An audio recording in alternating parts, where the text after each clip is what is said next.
Hi there. Happy Friday, everyone. Dr. Sabrina Starling. I'm the business psychologist and the author of How to Hire the Best series and my newest book, The 4-Week Vacation.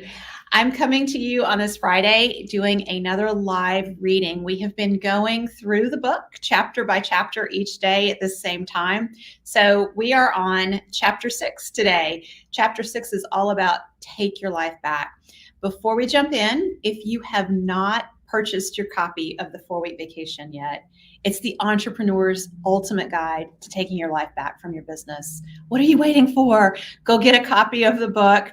You can go to 4weekvacation.com, follow the steps there. When you purchase the book, whether you purchase one copy or multiple copies, you're going to get invited to exclusive training, live training that I'm doing in a couple of weeks, the 4-Week Vacation Better Business, Better Life Jumpstart. So go to 4weekvacation.com, follow the links there to purchase a copy of your book and claim your bonuses. One of those bonuses when you purchase is an invitation to a VIP exclusive live training with me on identifying the true profit potential within your business. That is going to be so powerful in helping you really look at in the coming year the steps that you can take to really realize the full profit potential in your business, following the Better Business, Better Life Jumpstart and the solution that I lay out in the 4-Week Vacation. So all of that's available to you at 4weekvacation.com. Let's dive in here with chapter 6, Take Your Life Back. We don't take action because we believe. We believe because we take action. When someone goes and does something radical and then 2 or 3 people tentatively copy them and then 30 people copy them and then suddenly everyone's doing it. The reason it took a few cycles is because seeing really is believing. And even more than seeing, doing is believing. So what we have to do if we want to make a difference is do first, believe second. Seth Godin. What needs to happen to take your life back from your business? At Tap the Potential, we teach you to design a business that supports your life vision. We start with you. What is your vision for your life? Then we work with you to design your business so that it supports your life. The Tap the Potential solution provides you with a business plan that supports your life vision. Although a 4-week vacation may feel like it's far beyond your reach, know that you're not alone. Every one of us who set out on this journey started where you are, feeling tied to the business with every major decision flowing through you. Although it feels lovely to imagine unplugging from your business for 4 weeks, it may be difficult to imagine being away for even a short period of time, totally unplugged. Take heart. This is a journey of one foot in front of the other. Each action you take moves you one step closer to a better quality of life as your business gets stronger and healthier. Each of those actions are rooted in your choices, which are rooted in mindset. All powerful transformations start from the same place, shifting your mindset. The mindset that served you in the startup phase, say yes to every opportunity that comes your way. You never know where it might lead. Take every client or customer, do the work yourself to save money, grind it out, work harder, do more, push. That mindset is no longer serving you. This is the classic case of what got you here won't get you there. In fact, if you continue to operate from this mindset, you will continue getting more of the same. Long hours, poor quality of life, problems piling onto your shoulders for you to solve, challenges with profitability, and recurring difficulty engaging your team and holding them accountable. Let's acknowledge that this mindset served you well. It got your business to grow and survive. Now it's time to move from merely surviving to thriving. This requires a new mindset. Once a business is past the startup phase, we need to shift our mindset from grinding it out to asking the powerful questions that create the opportunity for a leadership team to run the business, to support you and allow you to move toward working from your strengths as the business gets healthier. Your business needs you to let go. This crucial transition escapes many business owners.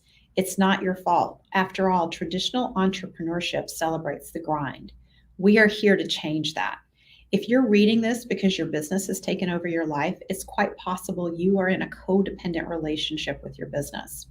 A codependent relationship evolves from running a business from the grinded out mentality once it is past the startup phase. No wonder your spouse and family members resent the business. If you hear your spouse expressing jealousy toward the business, that is a sure sign you are in an unhealthy relationship with your business.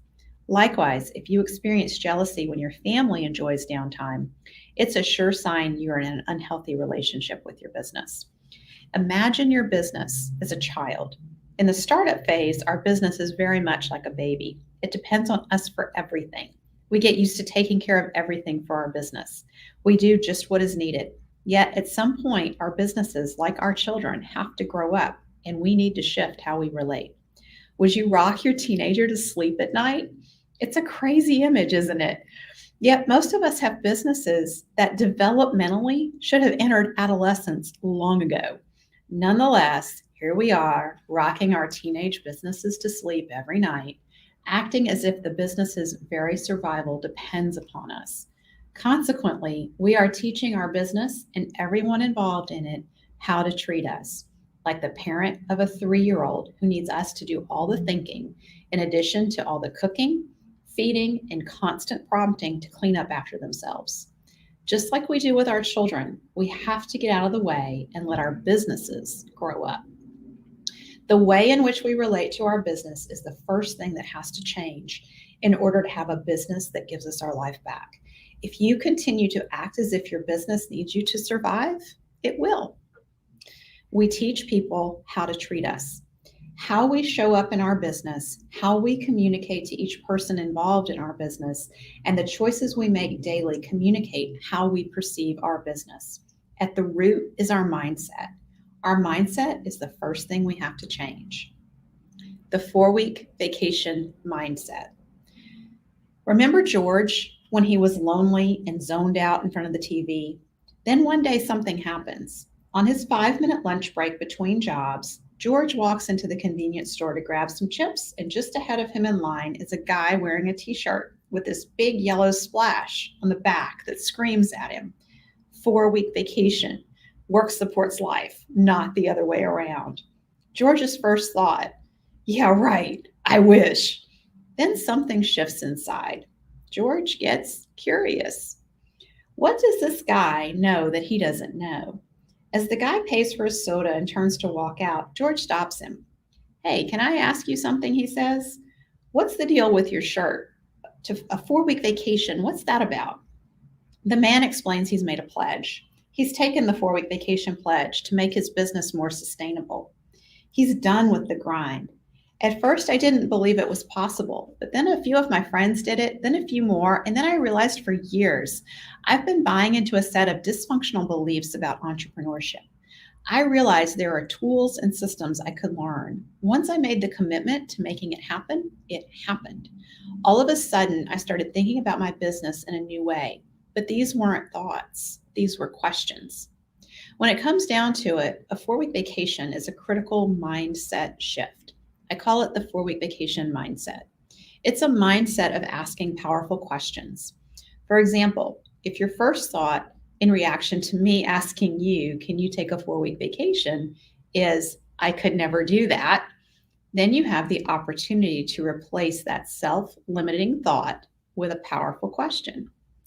Asking, how might I make that happen, is a powerful question that opens up possibilities.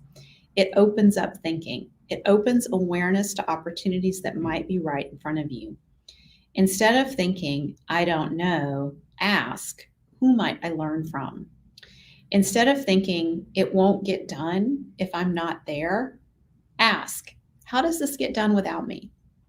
Instead of assuming, my team and clients will give me a lot of pushback, get curious and ask, I wonder how they'll respond. You get the idea. The 4-week vacation mindset is a mindset of curiosity that leads to new opportunities and possibilities. The 4-week vacation mindset is a powerful, elevating mindset. It leads to massive shifts in how you run your business. And in the book, there's a chart of powerful questions to help you shift your mindset. And I'll read through it with you here. Instead of saying, I can't, ask, how can I? Instead of saying, I don't know how, ask, who might I learn from? Instead of, my clients will be, fill in the blank, ask, how do we as a team continue to provide an exceptional service or product in a team member's absence? Instead of thinking, it won't get done if I don't do it, ask, how does this get done without me? Instead of feeling guilty for not working, ask, what do you need? Instead of thinking, I don't trust them, ask, what do I need so that I can trust my team? Instead of thinking, well, they will take advantage of me, ask, what checks and balances do I need in my systems? Instead of thinking, I'll get pushback, ask, I wonder how they'll respond. Instead of thinking, I won't know what to do with myself for 4 weeks, ask, what would I enjoy doing? Instead of thinking, my spouse can't take off for 4 weeks at a time, ask, what opportunities exist to strengthen our relationship when I am not working? Instead of thinking, I can't afford it, ask, how might I plan and budget for this with my Profit First accounts?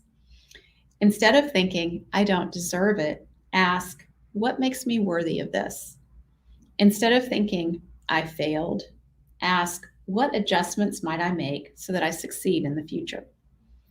Instead of saying, I'm afraid, ask, assuming I have all the courage I need, what action could I take that would have the greatest impact on my life? A players. When you have A players on board, you can assume they are whole, competent, capable, and complete. This means they can think. They can problem solve. They are motivated intrinsically and want to take action that not only helps them succeed, but also aligns with the success of the company. A players are your most valuable team members. These team members have great attitudes. They seek to work smarter. They take initiative and go the extra mile. These are the team members you trust to get the job done. A players are good communicators who work as a team to accomplish goals. A players contribute more than other team members.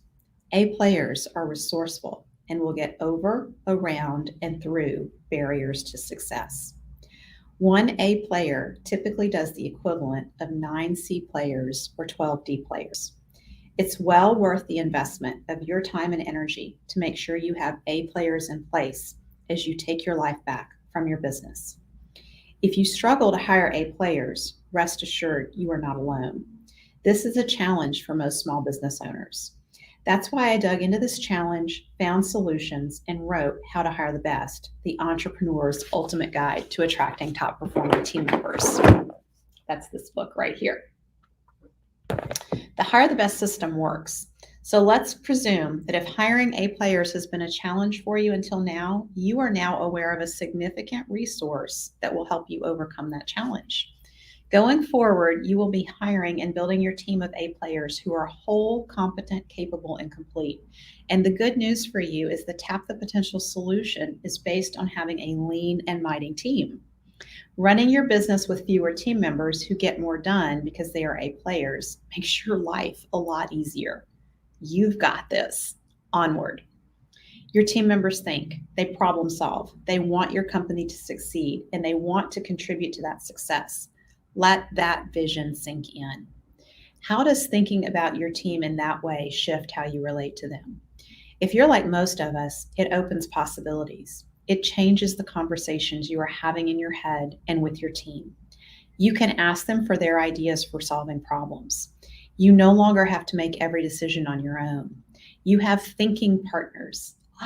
Do you feel the weight coming off your shoulders? At this point, it's important to understand systems theory, particularly with respect to team dynamics. In this instance, I'm talking about relational systems, not business systems. You have a pattern of relating to your team that may no longer be serving you. Family systems theory points to solutions for changing that. Family systems theory allows us to see how we function according to role definitions and expectations. We have unspoken rules in our relationships. Those rules may or may not serve us. By surfacing these unspoken rules, we have the opportunity to look at them and consider whether or not they are serving us.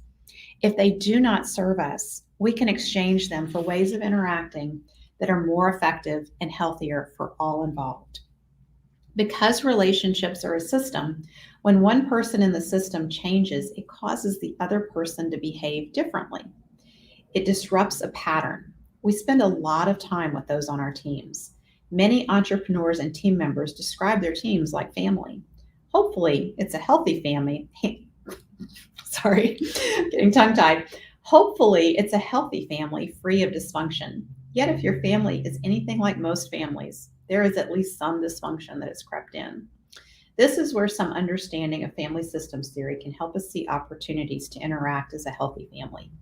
Working in a safe, supported environment with healthy communication among team members, where ideas are exchanged freely and team members not only have one another's back, but also seek to set one another up for success. Sounds great, doesn't it?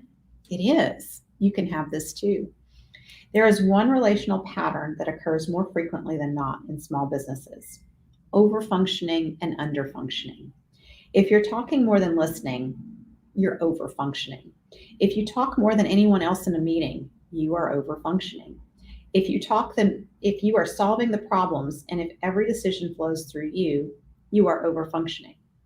If you are working 70 plus hours per week while everyone else works closer to 40, you're overfunctioning. If you are the bottleneck, you are overfunctioning. If you are going behind team members to clean up their mistakes, you are overfunctioning. Uh-oh, you're seeing yourself in this, aren't you? It's okay. Now you know. That means you get to make new choices. So for those of you who are watching this, whether you're live or you're watching this later, I'm really curious if you relate to this part in the book about overfunctioning. It's such a common dynamic in businesses. I think the majority of us have done this at one point or another. And not only do we do it with business, but we do it in our families, we do it with our kids. And so once you become aware of this pattern, and maybe you become aware that you're doing it in your business, you might notice you do it elsewhere in your life. And you get to make new choices. And just that awareness starts to free up your time and change the quality of your life. So I'd love to know if you relate to the overfunctioning. If you are overfunctioning, you are making it possible for your team members to underfunction. Even A players will slip into underfunctioning when enabled. What does underfunctioning look like? It looks like team members who listen passively, rarely speaking up and offering ideas, perhaps in a withdrawn and distant manner. It looks like your team members asking you what to do instead of considering and implementing solutions with support from fellow team members. It looks like team members expecting you to check their work to correct mistakes, getting away with being sloppy. After all, they can count on you to fix it. The ultimate sign of underfunctioning: a team member waiting to be told what to do. Relationships are a system. When one person in the relationship overfunctions, it creates the opportunity for others to underfunction. If you repeatedly jump in and solve problems for your team, you are overfunctioning and creating the opportunity for your team members to underfunction. That's right. You are playing a role in perpetuating the very situation that is causing you frustration. You have enabled underfunctioning in your team. Even A players will slip into underfunctioning when enabled. Imagine you are on a seesaw with your team members and you jump onto the seesaw and you press down with all your weight and your team goes flying into the air and you land on your rear with a hard thump. That is what happens when you overfunction. And notice too, now that your team members are high up in the air, there is almost no way for them to bring their end of the seesaw down. They are essentially powerless, and it is because you overfunctioned.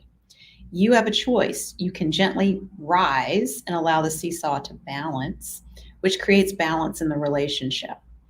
A word of caution: if you step off the seesaw abruptly, it will overcorrect and your team members will come flying down landing on their rears.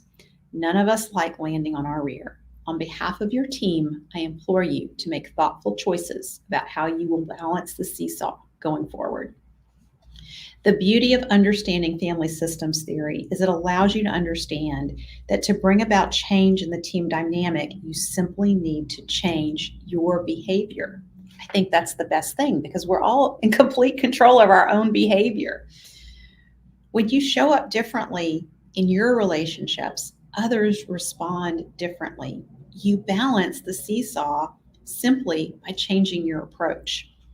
Lest that sound too simple, I want to prepare you for another dynamic that is likely to start changing. Lest that sound too simple, I want to prepare you for another dynamic that is likely to surface as you start changing your behavior. Anticipate change back behaviors within your team because we seek to restore homeostasis in our relationships. Remember, humans don't like change. We like things to remain the same, even when the same is no longer serving us. When we change our behavior, we can expect our team members to engage in behaviors to get us to change back to the old familiar interactions. That is not necessarily happening on a conscious level. It may be just below the conscious awareness. Anticipate change back behavior and be ready to pleasantly persist through it. It doesn't mean your efforts are not working. It means it will take time for your team and you to learn new ways of relating to one another. If you make all the decisions currently, and as of today, decide you will be more intentional in empowering your team to make decisions, you are shifting your behavior. When your team member stops into your office to ask a question, instead of answering with an immediate solution, try replying with, "What ideas do you have?" Or, "What have you tried so far?" You are changing the script of the conversation you typically have with this team member. Don't be surprised to hear, "I don't know." That is change back behavior. Pleasantly persist. You could say, "If you did know, what might you try?" I recommend you inform your team ahead of time that this is what you will be doing, that you recognize it's a shift in how the business has run, and everyone, including you, will be getting used to a new way of doing things. Share with your team that you are doing this to create growth and leadership opportunities for them. This acknowledges that change is underway, that everyone is learning a new way of being in the business, and there will be periods of discomfort and challenge as you all try new behavior, all in the service of creating a better business and better lives for everyone involved in the business. It is also important to provide your team members with parameters for making decisions. I will share more about decision-making parameters in the pages ahead. Now that you are more aware of how to shift team dynamics so that your A players can step into leadership, it's time to pay attention to how you are spending your time. Chances are, to this point, you've been spending too much of your time in lower value activities that are not moving the business forward. That's a symptom of overfunctioning. Next, we are going to not only free up your time, but also make sure that the time you do spend working is high value. So again, if you're listening to this and you relate to the overfunctioning, I would love to hear that in the comments, and specifically how you see yourself as underfunctioning, and if you're going to try to shift the dynamic and what actions you might take even to start shifting that dynamic. And always remember, it's good to talk with your team members first, that you're trying some new behaviors and you're really setting up the business so that it can run more effectively for everyone. And that will get that buy-in from your team members. To do or not to do. Busy is a 4-letter word, so let's remove it from our vocabulary and focus on being effective instead. How do your time management skills stack up? That's the question more than 17,000 people have answered for an online leadership IQ test. In one part of the quiz, respondents were asked to choose between 2 options. Option 1, on most days, I have a lengthy to-do list. Option 2, on most days, I have a short list of essential priorities. As Mark Murphy, the quiz creator, reported in Forbes, 47% of people have a lengthy to-do list most of the time. Intuitively, this probably strikes you as being a worse choice than having a short list of essential priorities. he writes, and it is. But this new data finds that it's even worse than you think. When we ask people whether they have enough time to do everything they want to do, 44% of those who have a short list of essential priorities feel like they have enough time. But for those with a lengthy to-do list, only 14% feel like they have enough time to accomplish everything.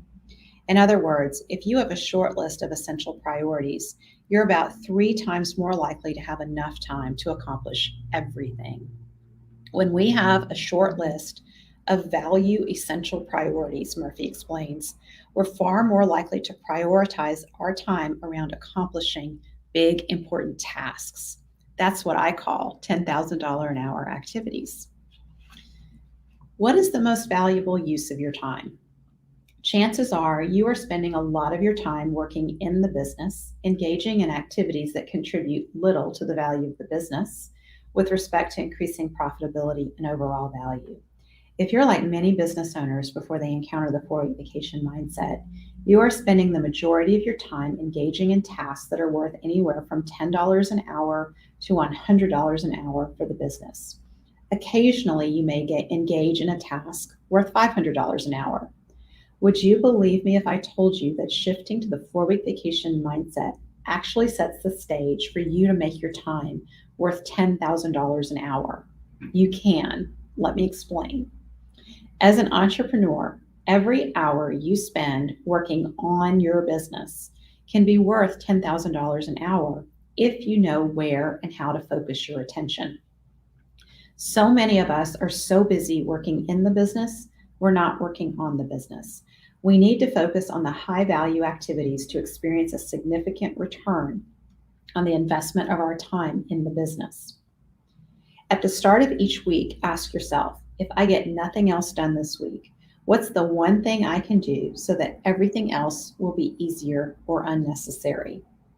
This is the one thing question from Gary Keller. The answer is your $10,000 an hour activity for the week. This also taps into our super strengths, which makes us happier and more productive. But as entrepreneurs, we often tell ourselves lies, such as, I can do this. It won't take me long. Just because you can do something does not mean you should do it. Another lie, it'll cost me more to pay someone to do it. I'll just do it myself to save money. Curious if you're listening, if you've ever been guilty of that. I certainly have. I'll just get these little things out of the way, then I'll tackle that big project. I do that all the time. That's a hard one.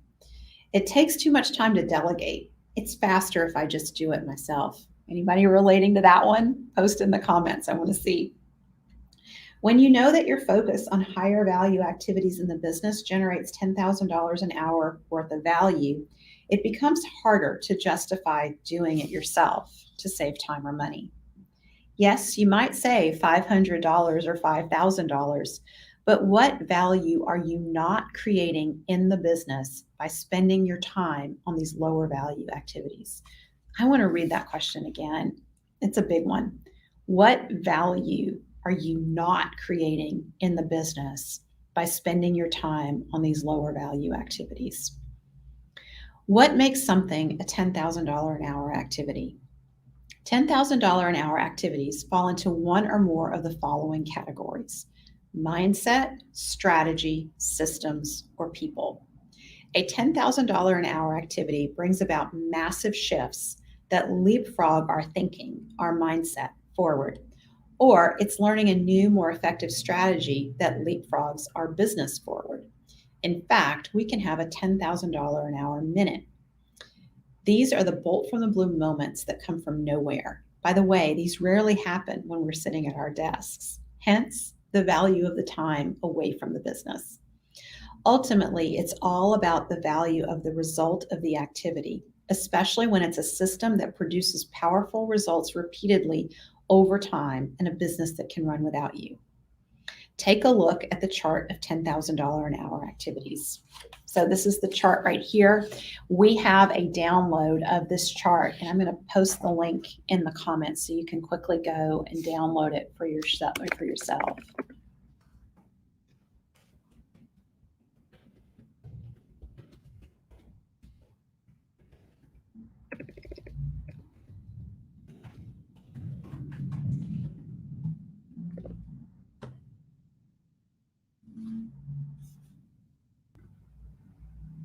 Okay, I posted it there. So you should be able to go and download this chart and you can have it to refer to it. I recommend you download the chart and you print it out and you put it on your wall where you see it often, because it's a really good way to keep you focused on doing the most valuable activities in the business and delegating other activities.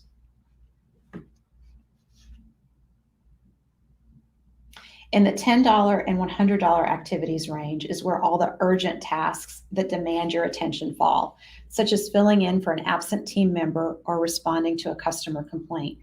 The goal is to delegate and put systems in place to remove or sweep the $10 to $100 activities off your plate.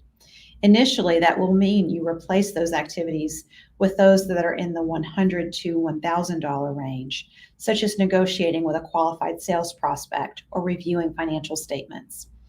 Over time, even those activities will be delegated so that you can spend more of your time on activities valued at $10,000 an hour, such as designing value add opportunities for your top clients, which, by the way, I'm going to be talking about that in depth during our 4-week vacation jumpstart that's coming up in a couple of weeks.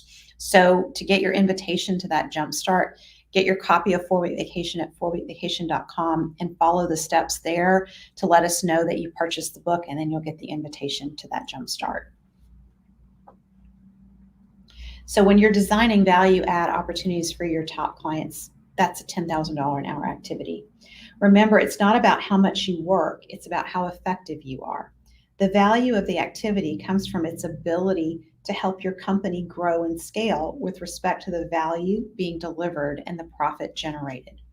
Running errands is worth about $10 an hour, but solving a problem for a prospective or existing customer is worth about $100 an hour. And you can take that up to a $10,000 an hour activity by first ensuring that it is a top client or customer who fits your top client profile within your sweet spot. You can look at what caused the problem for that client and create a repeatable solution that you now sell to more clients like your top client. Anytime you're putting a system in place that serves a top client or customer and is in relation to the sweet spot of the business, you are operating within the realm of $10,000 an hour activities. Trade up your time. Start delegating and systematizing so that you can move closer and closer to working from your own personal sweet spot. When you are working in your zone of strengths, using your unique gifts and talents, you are working from your own personal sweet spot. These are the talents you bring to the workplace that have a significant impact on how the business runs, how your team functions, and how you show up and serve others. What you're doing during that time typically is a $10,000 an hour activity. As you bring on team members to free up your time so you can bring higher value to the business, remember that you don't need to hire full-time employees. There are lots of opportunities for part-time team members and independent contractors as you delegate. So ask yourself, what $10 and $100 an hour activities are you going to let go of? I'd love to see your responses to that in the chat. Take a step forward. Download the chart of $10,000 an hour activities and hang it where you'll see it often. Get yours at tapthepotential.com/10K, and that link is here in the chat for you. Entrepreneurs consistently comment on how powerful this reminder is for making better choices for how time is spent in the business. Speaking of making better choices about how you spend your time, let's focus on setting your team up for success as you start delegating more. So we're going to stop here and bookmark for Chapter 7. Chapter 7 will be Monday, setting your team up for success. This is a really good chapter. I think it's one of the most challenging things for most business owners is learning how to set your team up for success. We don't come into our businesses typically with a degree in psychology and understanding human behavior and how to get everyone working together on the same page. That is a new skill set. So that's where I've done a deep dive in the 4-week vacation book in Chapter 7 on what you need to have on hand to set your business, your team members up for success in your business. And once you start adding these things into your business, you will see your team making better and better decisions, and you all functioning more cohesively as a team. So I'm really excited to share that with you next week. So tune in next week. We'll continue the reading. We pause for the weekend around here because at Tap the Potential, work supports life, not the other way around. We are trying to walk our talk. We're all going to take the weekend off and enjoy time with our families and come back and be refreshed and ready to go with you on Monday. I encourage you to do the same. Take the weekend off, enjoy your time with your family members, do things to relax, unwind, whatever fills you up. Take some time this weekend to do that for yourself. And just as we part, if you have not purchased your book yet, what are you waiting for? You deserve a 4-week vacation. You can get your copy at 4weekvacation.com. And be sure to let us know that you've purchased your copy. Follow the steps on that web page so that we know you purchased a copy and we get you an invitation for my live training based on the 4-week vacation book when I do the 4-week vacation Better Business, Better Life Jumpstart in just a couple of weeks. And by the way, if you've purchased the book and you've read it already, or you're starting to read it and you're finding value in it, I would greatly appreciate it if you would leave an honest review on Amazon. The reviews really let other entrepreneurs know whether or not this book is good for them and if it's worthwhile for them to pick up their time. It helps more people who need it to discover it. So we've got a few reviews in already. They're all 5 stars. Thank you so much for that. But really, if you leave a review, make it an honest review. So that's going to be the most helpful. Thanks for spending time with me this week, and I'll be back with you on Monday reading Chapter 7 of the 4-week vacation. Bye for now.